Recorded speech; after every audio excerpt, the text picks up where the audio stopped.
So, why are we here tonight? We're here tonight to celebrate the life of Stan Lee and all the greatness that he's done and accomplished, and his life story, and like what he's gone through and how he's made all of his success and his rise, his downfall, and then his rise again. And really the empire he built and what it took to get there. Absolutely. Very inspiring, growing up in an era, where the economy had a collapse, and you didn't know really what you could do. Everybody's working for pennies, and you don't really he didn't know what he wanted to do with his life, which was like crazy, because you think that with this big of an empire that he either came from money or he had this dream his whole life, but he came from nothing, and he actually just stumbled upon this just by fate, I guess you could say, it's really the story of an American dream. Yeah, it is the story of an American dream. Yes, right. Exactly. So what were your favorite parts about the doc? I really loved his personality and his essence and his go-getter good attitude, and also the love that he had with his wife. I know, isn't that so touching? Cute. Yes, but being in this industry, and it can be challenging, having two strong personalities, good-looking people, going out for the same things and making it work, and they've made it work, and they have this spark in the relationship, and it's still there. It's a flame that keeps burning, and you see that true love can last. Right. And my favorite part of the film was when his wife was reading a Valentine card, and it was a poem that he had wrote basically to say that, I can get you this, I can get you that, but nothing at the end of the day is worth my love for you. Right. And she started crying, and this is like her now, how old is she? She's getting up there. Yeah, so she's up there, and she has that passion and love, charisma for him, and they have this cute there's still that innocence and that love that they share. We would spend a ton of time with him. And 4 o'clock every day, I have to go home to see my wife. Yeah. At 12 o'clock every day, oh, sorry, I gotta call my wife. And he just truly enjoys that. We were in Park City for the film festivals, and he's like, no, we have to stop, we can't do this interview, I'm calling my wife. And I just think that's so special. I mean, to have that connection with someone. Absolutely. And obviously in this industry, you meet a lot of people, and to keep that going for this many years. And it's also, another thing that I realized was sometimes, building an empire, you can't do it alone. And he gave everybody around him that helped build that empire credit, which a lot of people can be selfish and they don't give people that credit. And he gave everyone credit.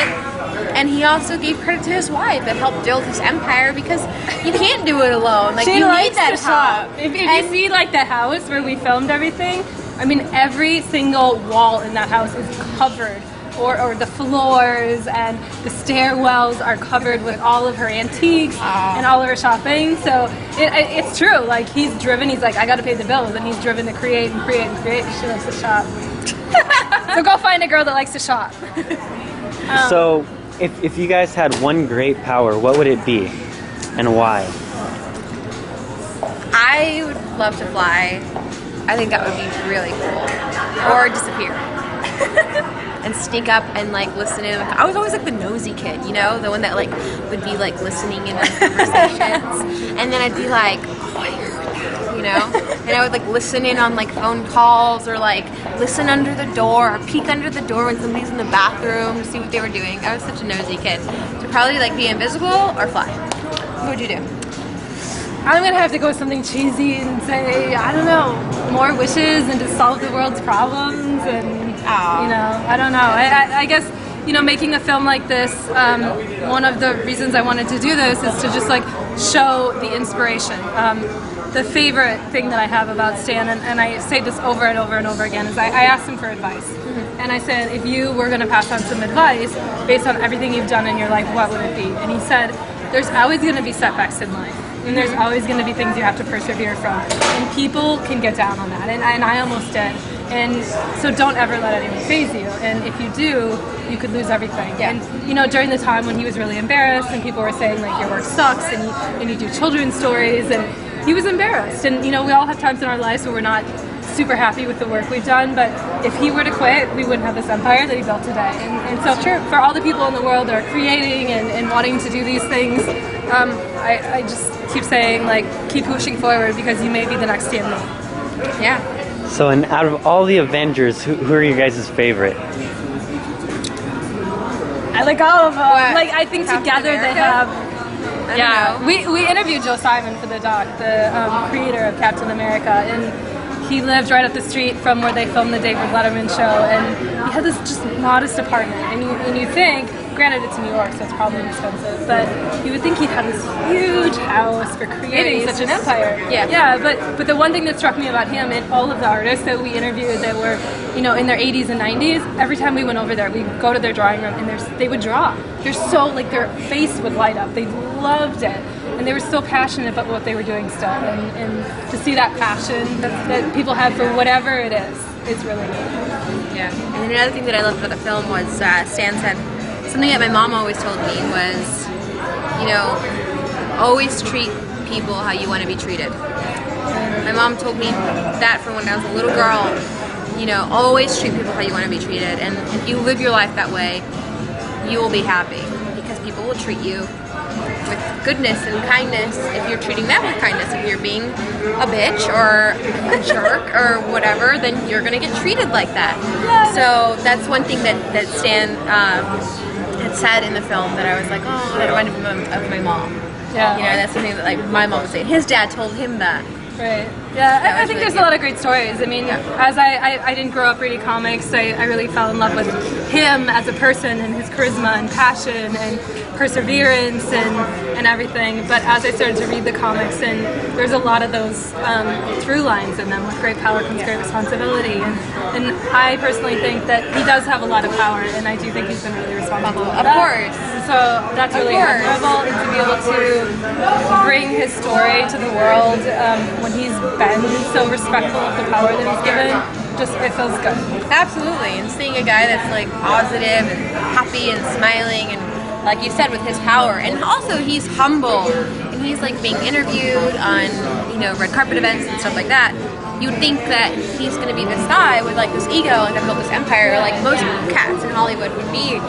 If they have that, I mean, I've met people with egos, oh yeah, and it happens, and he's not. He was like, oh my god, like, you want to know about me? Oh yes, like, Yeah. okay, I'll talk to you. And he was, like, so humble and, like, so sweet to, like, everyone.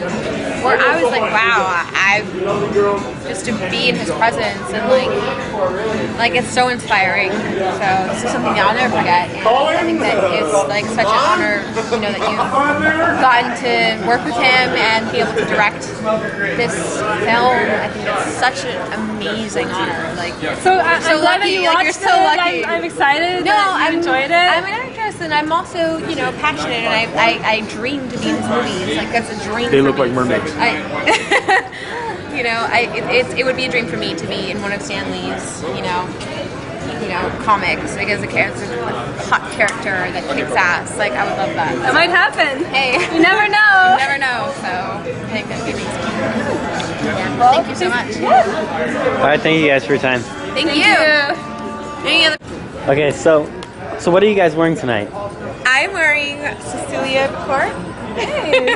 From it's actually from 3rd Street Promenade at this place called Undercover Boutique on Santa Monica. And you? This is my mermaid dress, specially designed for this event. Joanna Chen.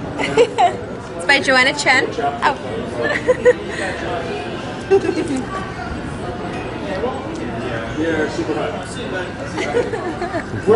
Do you want to join us in the interview over here? Sorry, We're talking about the. Two or four.